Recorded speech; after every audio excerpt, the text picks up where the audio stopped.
Hello guys, I'm gonna teach you how to on your mobile phone without using a power button because my power button doesn't work.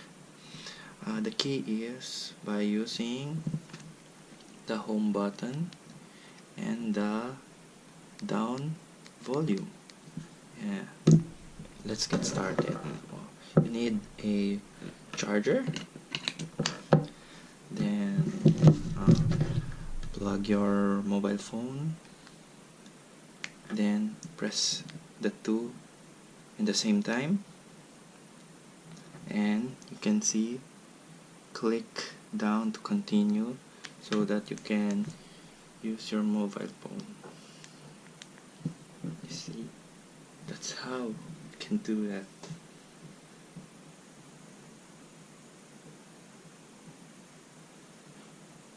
Thank you for watching.